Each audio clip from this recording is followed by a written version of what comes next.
good afternoon, everyone. My name is James Turcott, partner here at Skytale Group, and today I have the pleasure to be joined by Cameron Hemphill, CEO of Growth 99. Thanks for coming. Yeah, man. Thanks for having me. You guys have an incredible office here. This is super cool, so I'm excited to be here. Awesome. He is actually the first one to be live in our podcast studio, so we're excited to have him as a guest. Maybe if you could just give a little bit of insight around Growth 99, where it was born from, how you kind of came to be, and we can jump in from there. Yeah, absolutely. So, I come from a long-term background when it comes to CRM, digital marketing, technology, really looking at all aspects of sales and service and process flow. So, we started Growth 99 back in 2016 with really a mission to help practice owners solve problems. And when, we look at practices in the aesthetic space primarily, they need to have, depending on where you are in your life cycle, they need to spin up websites, they need to have a CRM system, they need to spin up social media, they need to have a tool to manage all of the data points where people come in that are interested in services. So first off, how are you found, right? And then how do you manage that follow-up to convert this lead or opportunity into a long-term patient? And so throughout really our experience and just kind of analyzing the market, that's how Growth 99 was formed, was really to solve those problems and needs and help practice owners succeed and just continue to scale their practice through marketing avenues. Got it. Very cool. And I know we've seen a lot of activity from you guys just in the marketplace and the active role that you play there. And so, the aesthetic industry has grown a ton over the past 2 to 3 years. And, consolidation is one thing, but where marketing is born from and how it's utilized, just how have you kind of seen it evolved from 2016 to today and the different things that you've had to kind of assess and kind of manage through? Great question. So when you look back at 2016, it feels like just like a different world. Yeah. Especially in this industry, as you know, it's grown extremely fast and very robust. And, I was just joking with you earlier when I walked in, there happened to be a new wellness center opening up around the corner. Yep. Right? We see it all the time. And so, when we first came to market, it was really focused on like localization in terms of like SEO, true agency stuff, websites, social media creation, driving traffic to sites. And now when you look at the overall landscape, like the technology is still pretty fragmented when you look at EMR systems, CRM systems, websites. And so as we look at the landscape now, we're desperately trying to create that gap in terms of saying, okay, you have entry points where leads come in or potential patients, right? They come into the website, they hit your DMs, they can hit your text messages, your referrals. There's all of this communication that's taking place, and it's not consolidated on one platform. Sure. So what we quickly found was like, hey, we need to create a CRM system. And we started doing that project about 3 years ago. And the nice thing is I've actually been in the CRM space for over 20 years. Native Salesforce guy, built CRMs for real estate companies. And so like I know how these CRMs need to flow, right? And so I think that really kind of gave us a really cool competitive advantage in terms of understanding it, building it, and having a great team that can execute. And so when these leads come in or these potential patients come in, the practice owner now has a platform to manage the follow-up, wherever the entry points are, right? And so now it's centralized.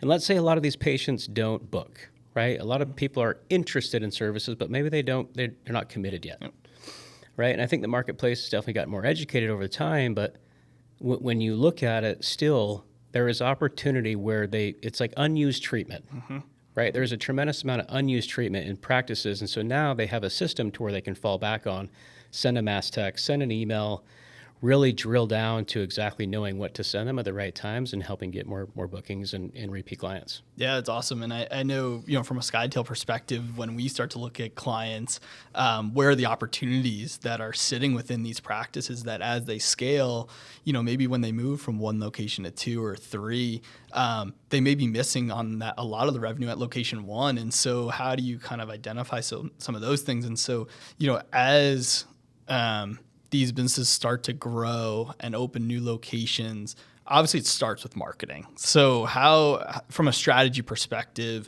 in your mind, how should owners kind of attack that piece of when is it the right time to start marketing? Like patient flow is everything.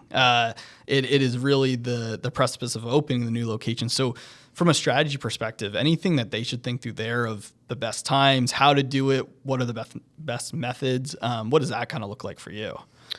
Yeah, great question.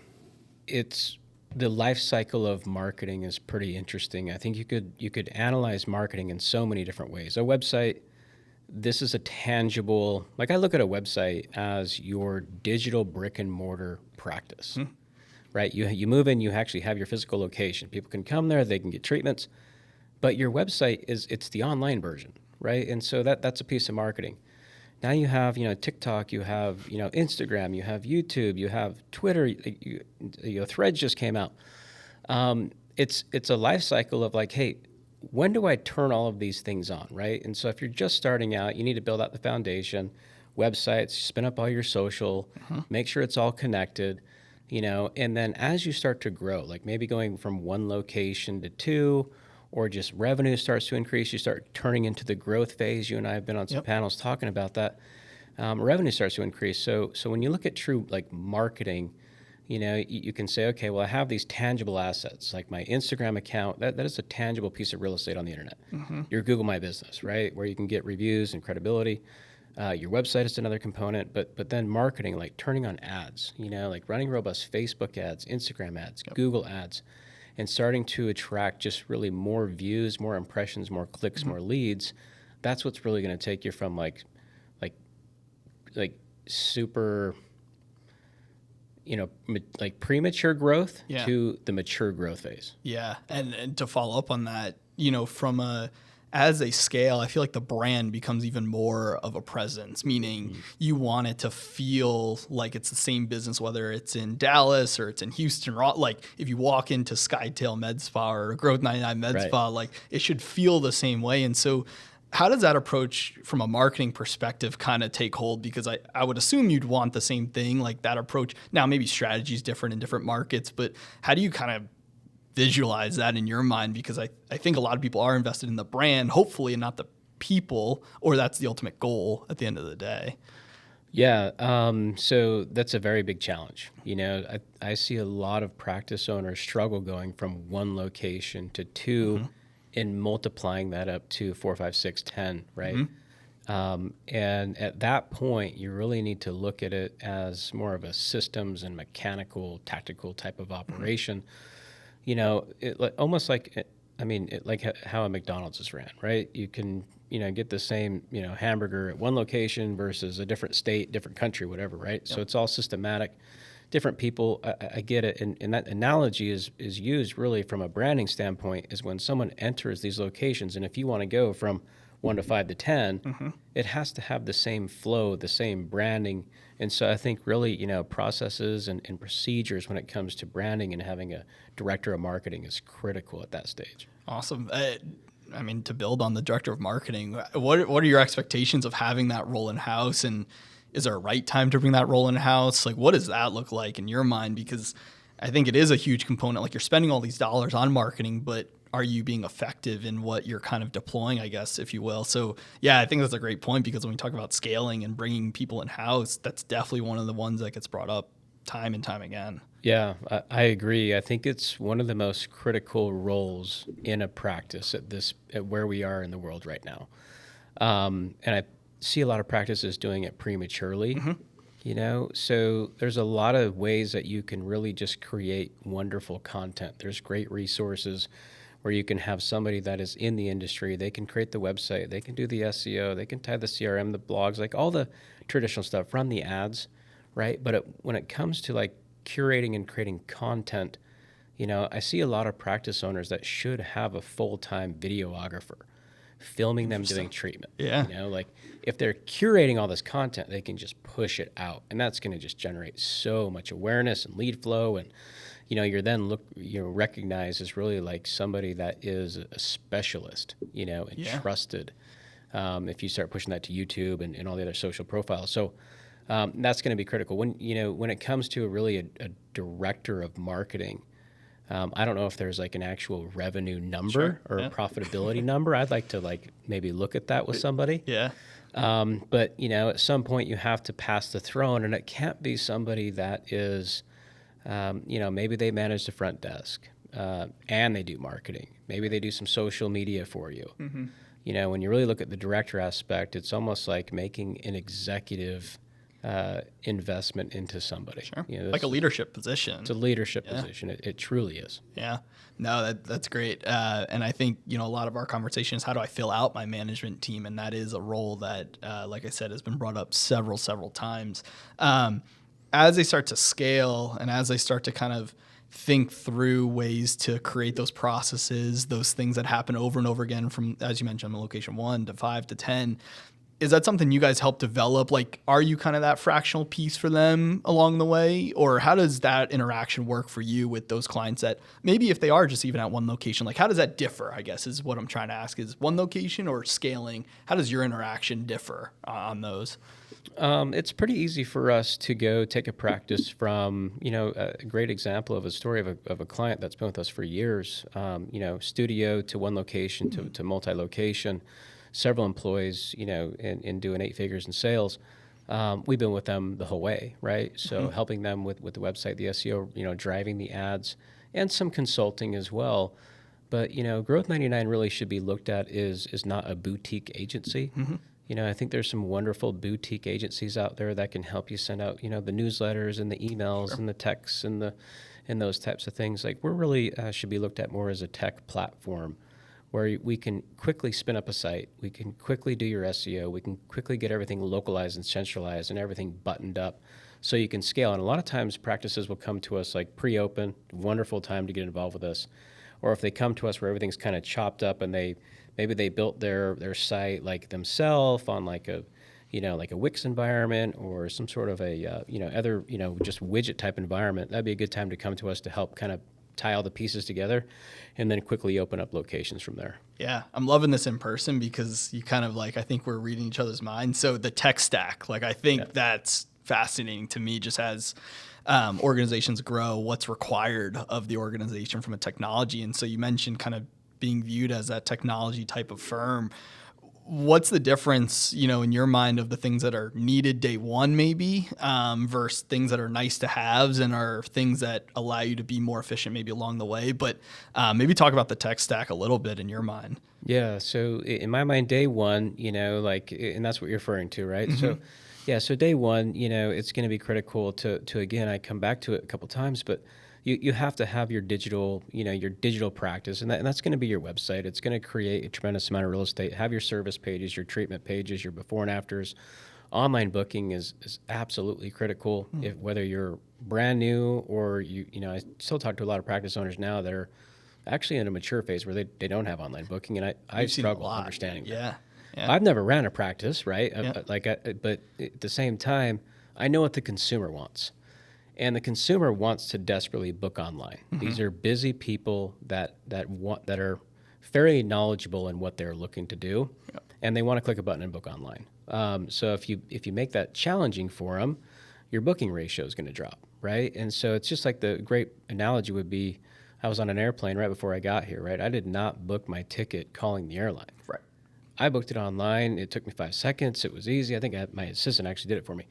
But it was that easy, and so you'd really they need to put their minds in the consumer's understanding of the flow. And so from a tech stack standpoint, you're again, social channels, website, CRM, and then an EMR system. You have to track your records, being compliant. That's a whole other conversation.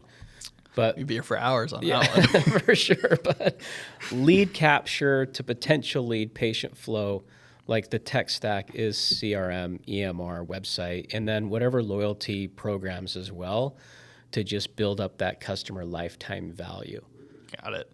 And so lifetime value, I think that's something that I don't know that a lot of our clients recognize as an opportunity of I've paid all this money for new patients and new patients now are coming through the door and great, we're new patients. But then when I look at our recurring clients or recurring patients, maybe that's 50%, 40%, like everything I'm gaining is going out the back door. So how do you guys help with maybe some of that? And because I think the goal is to be somewhere in that 70 to 80% range of not really letting stuff move out the back door. But that can be a lifeline of the business of if we're losing more than we're gaining, obviously that math doesn't make sense. So how do you guys kind of help on that front too? Yeah, that's a great point. And I think a lot of times, you'll look at a marketing company or a tech company and say, okay, what does new lead flow look like, right? And so, and really just judge them based on that performance, when really it should be like, well, okay, a lot of business has taken place, but you need to have a robust checkout process, right? And so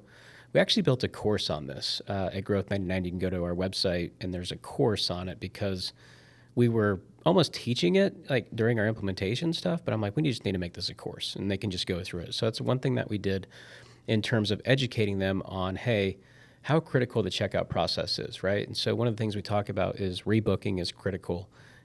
Make sure to have a system for that before they leave. Getting them on a membership plan, start increasing that monthly recurring revenue, right? People are used to monthly payments. And so whether you think that this client may want to have another monthly bill or not, like we actually do. That's kind of where we are in this world. It's easier, right? And so, and it's probably less like, pain intensive when you have an expensive procedure that you want to get done. You've already built up some, like a beauty bank environment, right? So that's important. Building up your reviews, reputation management, connecting on social media, maybe selling them a skincare product that goes along with the treatment that they had is going to be critical. And so, that checkout process is key. And so if you nail that, right, and you obviously do a great quality of service, they're going to come back to you and they're going to refer people to you, And so when we look at customer lifetime value, at least our data points on it, you guys may have something different, but we see a typical patient will spend around $3,000 a year is what we see. And I've heard some different numbers on it, but we just kind of looked at our own stuff. And they stay for about 3 years, right? So that's a $9,000, customer lifetime value on one patient. So it's a lot. Yeah.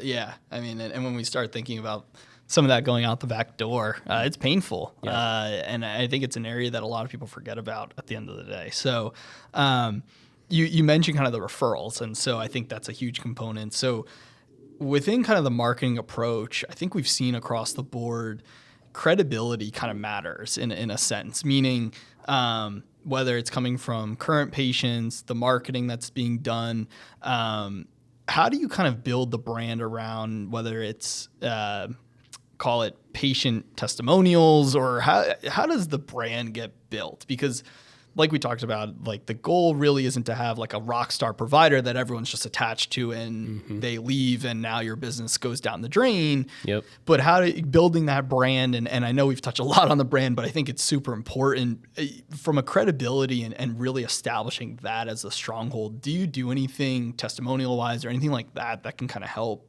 boost that credibility, I guess, for lack of a better term? Yeah. No, that's you bring up a great point. I've seen a lot of practices thrive and they'll have these providers that they hire and they come in and they brand themselves versus the practice.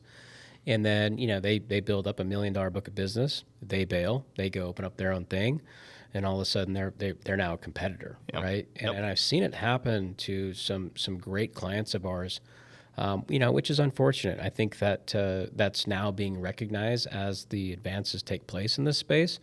But what if it was my practice, and I hired these great providers that maybe had a following, had a clientele, because providers do naturally build that up. Sure. I would make it a requirement that, hey, this is, you're a wonderful provider, but we're all a team here. This is a brand, right? And so like aligning their social media with that, aligning the testimonials with that is going to be critical. One of the features that we do have in our platform does help with Google reviews, Facebook reviews, kind of helps that automation, and then brings an automated testimonial feed to their website. Oh, cool. So that's one of the things that we do have. But when it comes to like video testimonials, like I didn't bring that up. That would be a great thing to have in your checkout process. Give us a quick video testimonial, like have a little station, maybe like this, or like an iPhone holder. Yeah. Give us a testimonial really quick, and then we'll give you X amount of dollars off your next treatment, right? Yeah. I mean, and by the way, if you do it and share it, like tag, if you tag us or however you want, like there's other ways to do it. Right. And that creates so much credit. And it's free marketing. It's free marketing. And I mean, that's where when we start to think about like the acquisition cost or what it means to spend dollars associated with those new patients, like those are things that to us feel easy to an extent, but obviously there's a process and all that gets developed. But when we think about what a patient means, $9,000 for a patient, and because you had someone take a video and now it gains one patient for you, well, I didn't have to spend anything for $9,000. So I don't know. It It's an feels interesting easy. world. Yeah. Yep. We live in a great world right now. That is for sure. I think as we start to kind of wrap up, I think the industry, as we talked about, has grown a lot. Even the last year, it feels like we go conference to conference, and it feels like the conversations just get greater and greater in scale of what's happening within the industry. And so maybe just what have you seen, over the past year, and what advice would you have for people kind of within the marketplace looking for a marketing firm or kind of trying to kind of push on the marketing front as they get going, or if they're established, how do they do better? Yeah, great question. Dude, I remember my first conference, and I was walking around like a lost puppy. Still do feel like that sometimes, but it's changed a lot. I mean, you see the conferences get bigger, you see the venues get bigger. I was back at the AmSpa conference. I think we were at their first one, and it was at a different venue. Now they're at the Wynn. I think last year attendee count was higher than it ever has been. Mm-hmm. This year, obviously, we're going to Aesthetic Next, which is tomorrow, this whole weekend. Attendee count's very high. They had to change venues, right? Which is wonderful. So you see these conferences growing, and then you see micro conferences. You see all sorts of conferences taking place. It's almost now like, which ones do you go to? You have to vet them. We're having that discussion. Yeah, it's interesting to see. Yeah. So the landscape, for guys like you and I is definitely changed. The conversations are getting better. The strategy is getting bigger. And the tech is coming along. Yeah. There's still some, fragmentation there that needs to be solved. But from where it was to where it is now, if you're a practice owner, starting now versus then, well, maybe you don't have the run rate, right? But the technology and the advances has gotten, very much more robust. Yeah. I think, it's been fascinating to see the technology, because I think people are now trying to figure out the enterprise view of things. And that has been a huge conversation piece. And I'm sure we could go on for hours about that. But maybe episode 2 with Cameron, we can touch on that a bit more. But no, I think anything else on your mind that you want to kind of touch on, anything that we missed about Growth 99 that, want to make our listeners aware of? No, I don't think so. I think that was, I think it was great. One of the things that if you guys are if you haven't come down to Dallas, make sure to come down, visit Skytale Group. These guys are amazing. They have an awesome setup. And if you don't know what they do, make sure to, dive in and find out what they do. They offer a great service. They're a great group of people, and they're doing great stuff in this space. So I appreciate you guys having me, and wish you all the best. Thank you. Yeah, and to cap it off, how should people get in touch with you? If they're reaching out, maybe email, phone, what's the best way to reach out? Just go to growth99.com. It's the easiest way to do it. Growth99.com, and you can dive in. All of our stuff is there. Awesome. Well, thanks for coming, and we appreciate you being the first guest in our live studio here. Love it, man. Thank you so much, guys. Awesome. Thank you. We'll see you.